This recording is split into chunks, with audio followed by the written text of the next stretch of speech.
The day they told me was like any other, except I knew something was off the moment I walked into the kitchen. My parents, sitting at the table, were whispering to each other, their voices low, conspiratorial.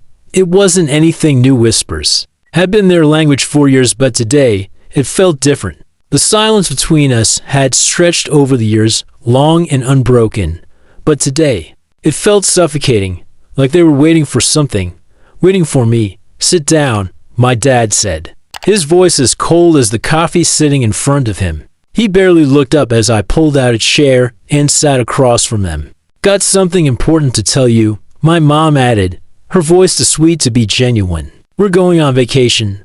I raised an eyebrow, trying to mask the irritation bubbling up inside me. "Vacation?" I asked, not because I didn't know the word, but because I was wondering what twist they would add to this one. "Where?" Her lips curled into a smile, but it was a smile I had learned to distrust. "Megan's been talking about taking her cat, Mr. Whiskers, to that cabin in the mountains, and we thought it would be a good time for all of us to get away." Megan, of course, Megan, the one who could do no wrong in their eyes. Megan, the one who always got what she wanted. The one who could walk into any room and turn it into her own stage. My sister. I leaned back in my chair, trying not to let my irritation show. "And when were you planning on telling me about this?" I asked, my voice steady but filled with bitterness I couldn't hide. "Oh, we didn't think it was necessary for you to come along," my dad said, glancing up from his coffee for the first time. His eyes were cold, dismissive. "Megan's the one who's been asking for this trip for months. You'll be fine here." "Fine here," I repeated, the words feeling thick in my mouth. "So, what, you're leaving me behind just like that?" My mom's smile faltered for a moment, but then she recovered. "Well, we thought you could use the time to relax, you know, take care of things around here.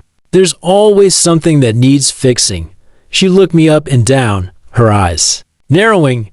"And besides, you don't really have a place in this trip. It's about family time for Megan, Mr. Whiskers, too. Family time for Megan and Mr. Whiskers." My stomach twisted at the irony. This wasn't about family, it was about their undying preference for her. Always, Megan could do no wrong, but I was the invisible one. The one who had always been second place. The one who worked the hardest and yet received the least. I had learned a long time ago that I was just a shadow in their lives. Barely even a thought when it came to the important things. But this felt different. This was the final straw.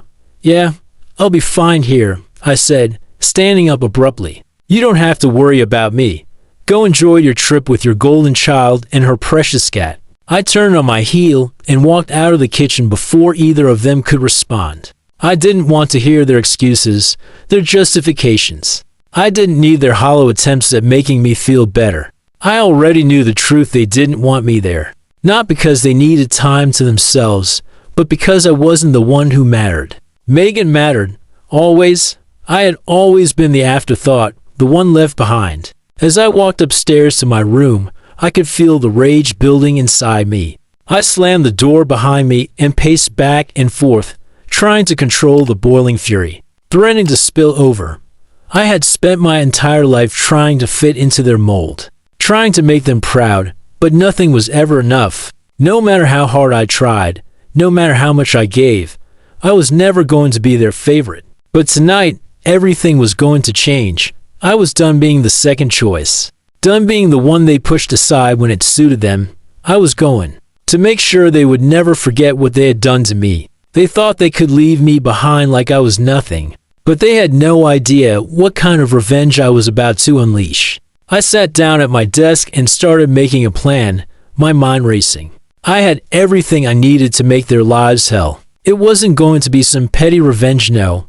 I was going to take everything, the house, the family business, the respect they thought they'd built for themselves. I was going to strip them of it all, piece by piece, until they understood exactly what it felt like to be forgotten, to be pushed aside like I had been my whole life. But it had to be done carefully. No rash moves, no obvious signs. I had to do this right. It wasn't just about taking what they had. It was about making them feel every inch of the pain they had inflicted on me. I wasn't going to be the invisible son anymore. I wasn't going to be left behind doubt when they came back from their precious vacation. I was going to make sure they realized exactly what they had done to me. And this time, I wasn't going to forgive them. I wasn't going to take their cruelty in silence. I was going to make them regret the day they ever thought it was okay to leave me behind for a cat. They had no idea what was coming, Jack said. The days dragged on. My parents left for their vacation, and I stayed behind, the silence in the house louder than ever. The first few hours were filled with a sense of isolation. But after a while, that isolation became something else, an opportunity. An opportunity to make them feel the weight of their decision. I could feel the anger gnawing at me like an itch I couldn't scratch. But I wasn't just angry anymore. I was motivated. Motivated to finally take control, to show them that I wasn't just the forgotten son. I was capable of so much more than they ever thought. I spent the first night in quiet contemplation, lying awake in my room. The house felt empty, and I could hear the faint sounds of the wind rustling through the trees outside. The quiet was almost peaceful, but there was a quiet fury beneath it all. I started laying out the details of my plan, each step calculated, precise. I wasn't going to just ruin their vacation, I was going to ruin their lives, piece by piece. The family business was the first thing I targeted. My father had always treated it like his prized possession, and it was his pride and joy, something he had built with his own hands over the years. But it wasn't just his anymore, it was mine, too. He never let me be a part of it, never let me have any real say in what happened, but I knew every corner of that business.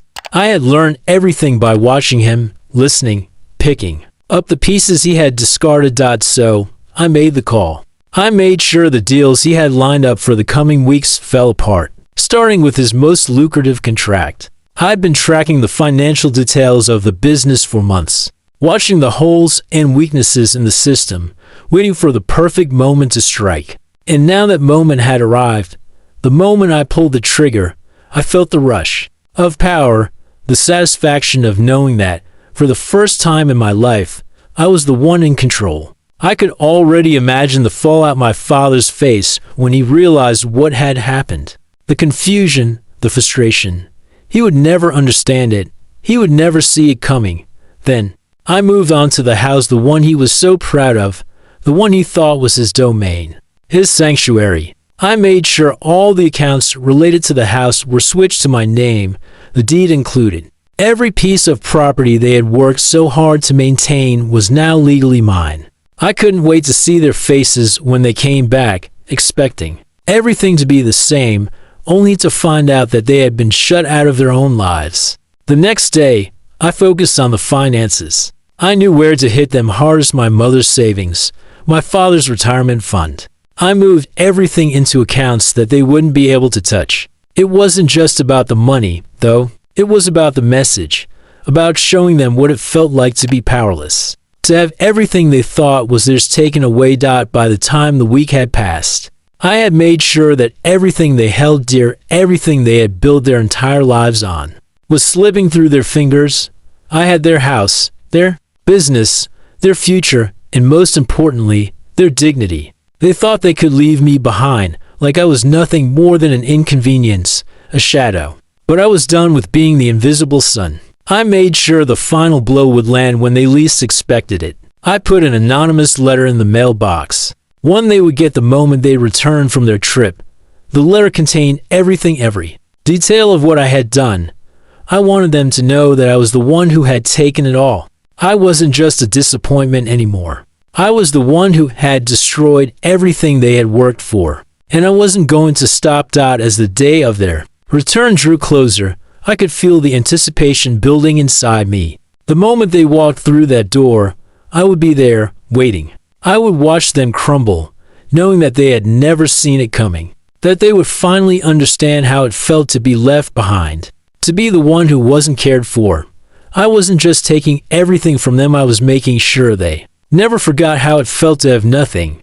And when they came home, expecting their life to be waiting for them, they would find it gone, lost in a sea of decisions they never saw coming. This time, I was the one who would be remembered, This time, they would understand exactly what it felt like to be invisible.